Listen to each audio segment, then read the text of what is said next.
Hello fellow glamour ghouls, Queenie Q here, and today I wanted to bring you kind of a different video. I want to make a candy corn witch outfit. No, this isn't my Halloween costume. Yes, I like witch costumes and just wearing witchy clothing in general. So this is just kind of more of a fall, autumn outfit. See, I have some preliminary sketches. A little sketch and some outfit ideas for it, but I'm definitely going to go with the watercolored one. I have a pattern that has this exact thing. I just have to change what fabrics are going where, basically. So it's just some color blocking and patterning. And the hat I plan on making out of not the same fabric, but some felt, because that would be easier. So I have the white for the top and the yellow for the bottom in the wash right now. I already had this orange fabric because I bought it to do some face masks for Halloween. And I don't need very much to do face masks to sell, but I think this kind of hue of orange is really obnoxious and atrocious and not really my favorite. Both yellow and orange are not my favorite colors. I don't usually think they look very good on me. I have kind of a yellow undertone to my skin, so whenever I wear a yellow-based yellow, I look very ill, and it's not very attractive if you ask me. But anyway, I'm going to dye these with coffee and tea and see what I like, as opposed to this original color, so. Spoiler alert, I end up using the tea stain rather than the coffee stain because I like the results from the tea. Okay, so next step wise, I need to cut out the pieces from the pattern, which I've actually already technically used. I'm going to be using this guy right here. And I will figure out what I need for that. And let's go. Okay, so this just came out of the dryer and washer after being tea stained. This guy right here.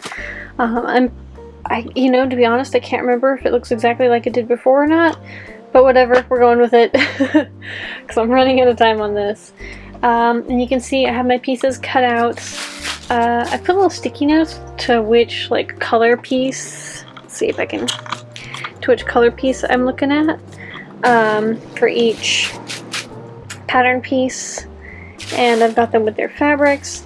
I'm gonna cut these out tonight. Tomorrow I'll sew them, and I think I'll do the hat tomorrow as well, although honestly I should probably do it tonight. We'll see. We'll see. Alright, bye. Sewing the bodice. Here I'm just doing the side seams.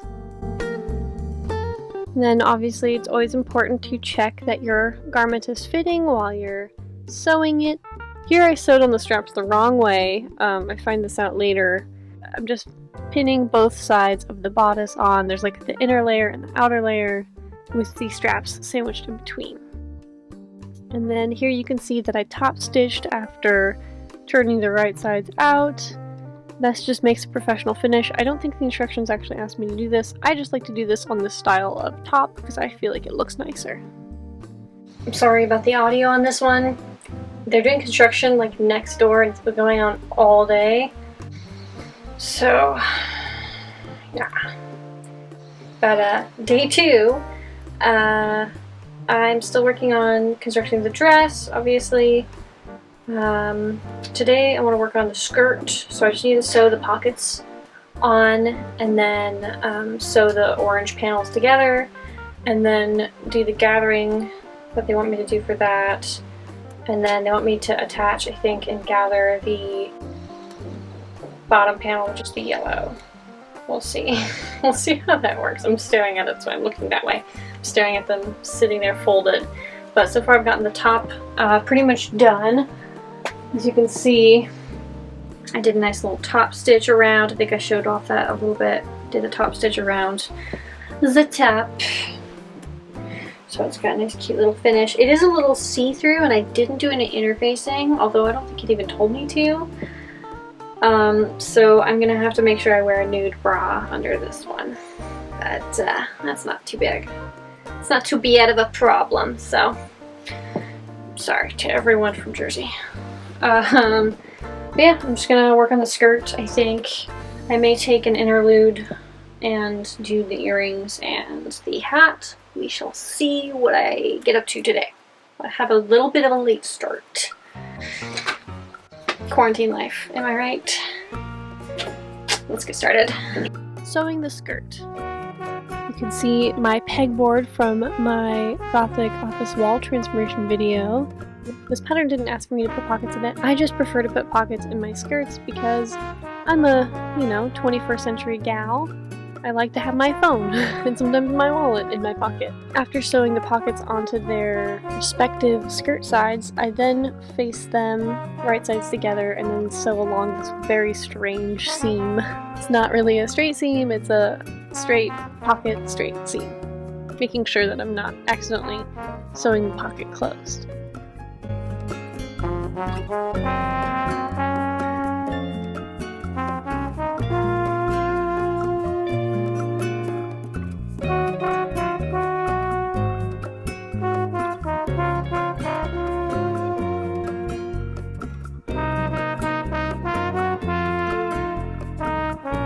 Now onto the yellow skirt ruffle. I have to do the side seams before I do any of the gathering.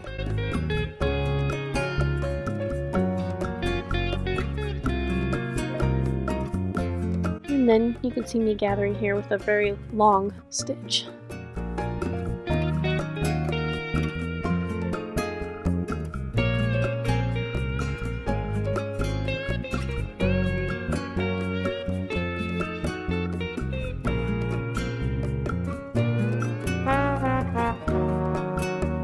And now I'm gathering the orange part of the skirt. That's the part that connects with the bottom of the bodice.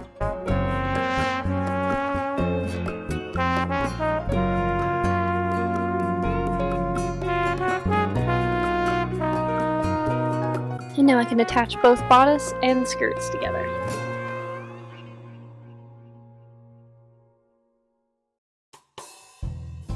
Again, fitting is always important. I should have noticed here that my straps are wonky. I can totally see it while editing now. Now I'm just rolling the hem and stitching that down. Probably one of my nicest hems I've ever stitched. All I have to do for the dress now is put the zipper on, which is like my least favorite part of sewing. I hate doing zippers. They are the bane of my existence. However, I've gotten better at them. But my issue is I have this bucket of like zippers that have been passed down to me from someone else's stash. They're actually like, most of them are ripped out of old clothing because the person I got them from was very frugal and did not want to waste zippers. But unfortunately, all the white ones I have are way too long. And to get a nice finish on the garment, I would like to have an appropriately sized zipper. So that's gonna have to wait till tomorrow, but that's okay because I need sewing machine oil anyway and some elastic bobbin thread. So it'll be a productive trip. Maybe I'll paint my earrings tonight, and that would be like the last thing I do. Painting the candy corn earrings.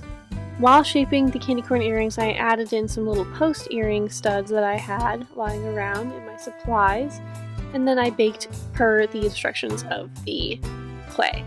After baking and letting that cool, I just paint it and then cover it with Mod Podge in the end. Day 147. No, it's been like a full week since I started this project. I meant to get it kind of done within like 3 days. That didn't happen, obviously. But I also did like another project in between, so yeah, you'll see that one in the future. Anyway, technically day 3 of this project, or day 4.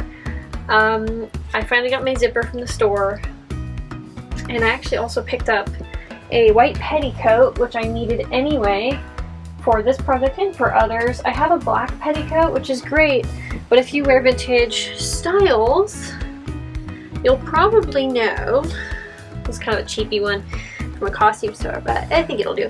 But again, if you wear vintage, you know that different clothes need different colored petticoats, obviously. Black doesn't work underneath everything because it'll show through such a thin fabric like the one that the yellow is on the skirt of the dress. I just need to iron down the fold. I've already basted the back seam for the zipper. I just need to iron it flat. As much as I hate doing that, it does actually make it easier and neater when you sew the zipper on. So that'll take me like a second, and then once the zipper's done, I also need to adjust the straps. I said the straps a little wonky. I didn't have enough energy or willpower. I didn't have enough energy to fix it, so I'm gonna have to like do some finagling where like I dart them down in a weird way to get them to do something a little nicer than what's going on. So that'll happen. And then we can be done with the dress and move on to the hat, which I'm like super overthinking, so let's hope I stop overthinking that. So on the zipper and the dress is done.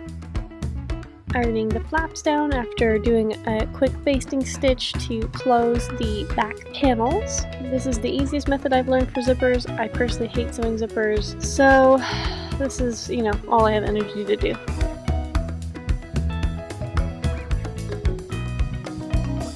Make the candy corn witch hat. Here you can see I'm cutting out the base layer for the hat. However, I end up not even using this.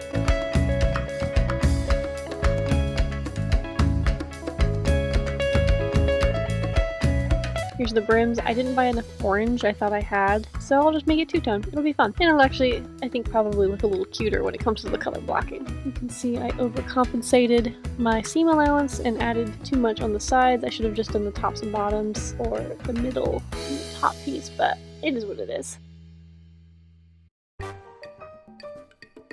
Sewing the orange and yellow panels together.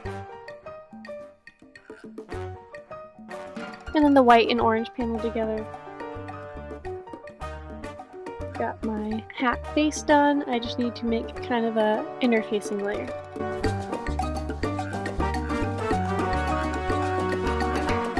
Sandwiching those with the right sides on the inside of the candy corn piece. This white felt will just be on the inside, so it doesn't matter what side it's on, as long as you're on the wrong side of the candy corn. So when you flip it out, it'll be on the inside.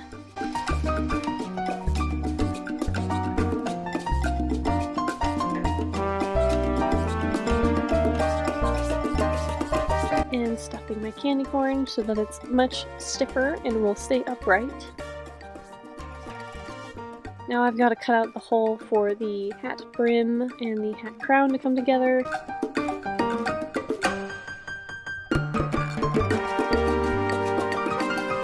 This part I think I overthought a little bit. I also added wire to the brim, which isn't really necessary. I just like to be able to pose my brim a little bit more.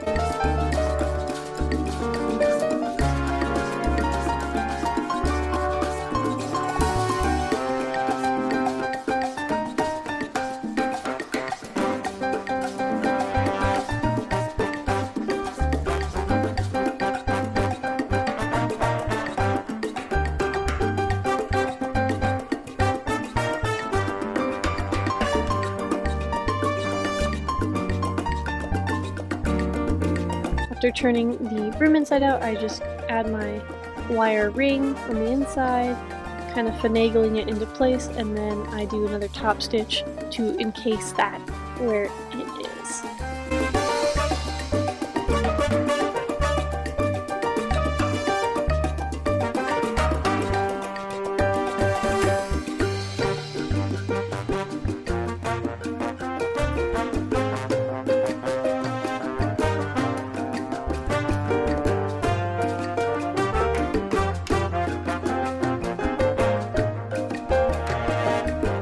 Now just hand stitching the brim and the crown together. I wanted to machine sew this, but I couldn't get it in a comfortable way without stabbing my hand 1,000 times. So I opted for just hand stitching because I thought that would be faster. And I'm actually using a back stitch here. And now just stitching on the elastic. I opted for elastic rather than clips because I thought it'd be much sturdier since it's a little heavy due to all this stuff.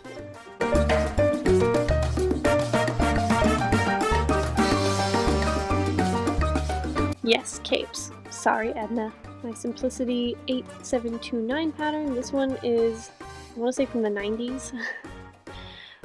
Most of my patterns I buy through eBay and Etsy, so a lot of them are not in print anymore.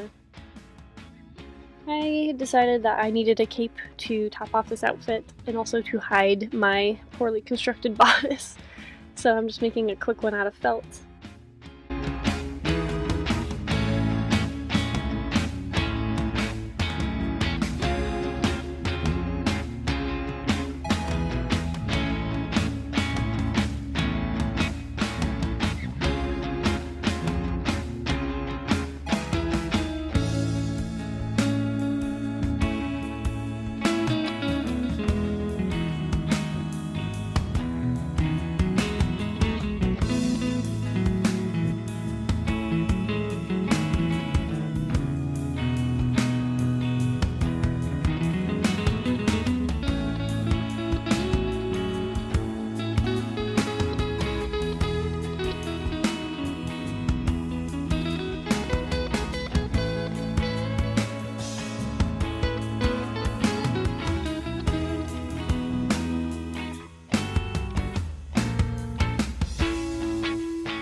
And I opted for hand stitching the collar down just because this is something I'm used to doing.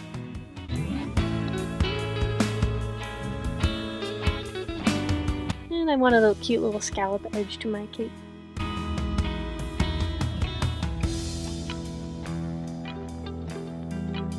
Always wear a face mask. Here I'm just cutting a copy of my face mask pattern into strips to achieve the candy corn stripe, similar to how I did for the witch hat. I overcompensated the seam allowance on this. You'll see later I'll have to trim it down a little bit, but I shouldn't have added seam allowance to the bottom side of my yellow panel. I'm just sewing the pieces together.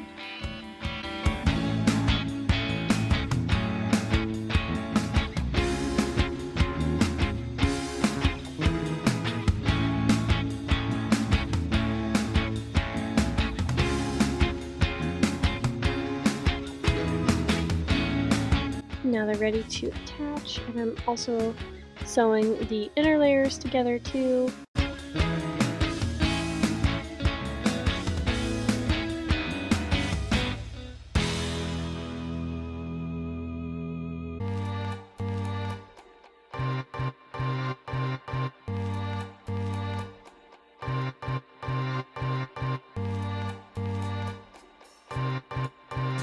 And we're going to be sewing right sides together in a second here after I clip the excess away on my inner layers, because I need to be able to fold over the front of the mask to create the elastic channels.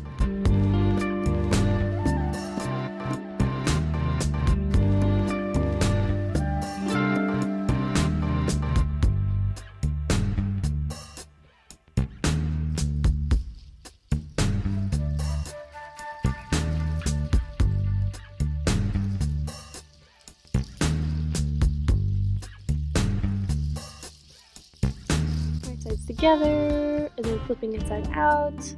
Now normally I actually top stitch this after I flip it inside out, however I was too lazy to change the thread in my machine to something suitable, so I opted to just leave it be.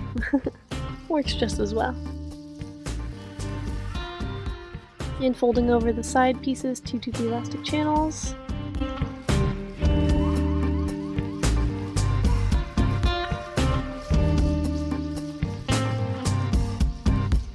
And just threading the elastic through.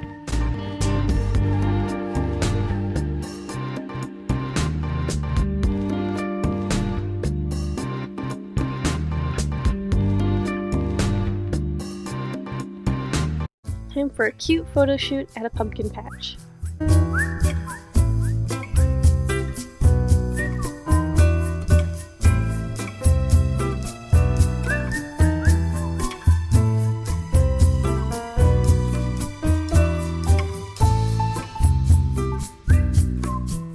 Final thoughts. So I'm generally happy with how everything turned out. I think the mask came out actually surprisingly well. I didn't think it would work out. And the process that I show is the process that I use for making masks. Hint hint, I'm going to be selling some cool Halloween masks pretty soon on my Etsy. I'll put a link down below. And the hat came out pretty cute. Proportionally speaking, it's not exactly what I was hoping for. I think I wanted a wider brim and a shorter crown. But that can happen next time. I'm honestly sick of looking at candy corn. I actually like candy corn. I know it's not everyone's favorite candy, but I enjoy it, especially like the little pumpkin-y ones. Those are so good. But I'm definitely really sick at looking at the candy corn color combination. Orange and yellow are already not my favorite colors, and good lord am I tired of But I'm pretty happy. Even like the little cape that I made kind of last minute out of some felt came out pretty cute, and it kind of gave me some ideas for the future for other cute little cape and witch hat combos that I could make. The fit on the dress is not perfect. That is pretty much part of the course for Big 4 patterning. They tend not to fit every single body. Obviously they're generalized sizing. That's kind of where your own sewing skills come in and fitting skills. My fitting skills are pretty lackluster. I also just kind of wanted to get this done. Other things I think I'd pay attention to, not just fit, like maybe even to fix the fit, I would add actually ruching in the back panels. Like I'd add like the elastication in here. Ruching or shirring is also called. I think that would help a lot with the fit. Also, I think maybe doing the thing where you like pleat this little bit might make it cuter. I don't know. Other thing, you know, just being paying more attention to my fabric choices. The orange is the most opaque fabric that I had for this project. The white, you can see the weird like seams in the middle because of how sheer it is, as well as the yellow is pretty sheer. So, you know, if I was paying more attention to that in the future, I think that would make this a little bit cuter. But, ooh, one last note too. The earrings came out cute, albeit heavy. Let me get my... And when I was in the store, oh no, they fell out. One of them popped out. One of them lost the backing and then just yeeted. But you know, despite falling on hard flooring, it actually turned out well. So I guess Sculpey's doing something right, because this did not break. Yeah, but they're heavy. I don't like how heavy they are on my ears, so I'm not wearing them. Maybe that's just my own sensitivity. Yeah, I had a lot of fun with this project. I think I overthought a lot of it. It's not even my Halloween costume, and I put like way too much effort into it. However, if I don't get my Halloween project done, this is definitely going to be it. I also wanted to give a huge thank you to Sunnyside Produce here in SoCal, California. They were super sweet and let us do some filming and some photos on their pumpkin patch. If you're in the local Santa Cruz County area, go check them out. Their pumpkins are super reasonable. Like, we got this huge pumpkin for $6, which is insane to me. Maybe it's the pandemic, I don't know. Maybe these guys are just awesome. They're super sweet. I wish I would have asked for their names. I would have shouted them out, other than just Sunnyside Produce. Check them out. Sometimes they have a goat that you can pet. They did not have one today. I'm very sad. I like goats. Yeah. If you like what you saw here, you know, make sure to thumbs up. I'm going to be producing some more videos. Hopefully not any more sewing ones for a little bit. Although I do need to do my Halloween costume. And that's going to need a lot of sewing. Yay! But I will be doing some more spooky videos and some more crafting, some more gothic haunted house homemaking kind of things. So we'll see, and I'll also be doing, I think, some Halloween videos where I show my collections of things that I've gotten over the fall. So I'll see you then. Bye.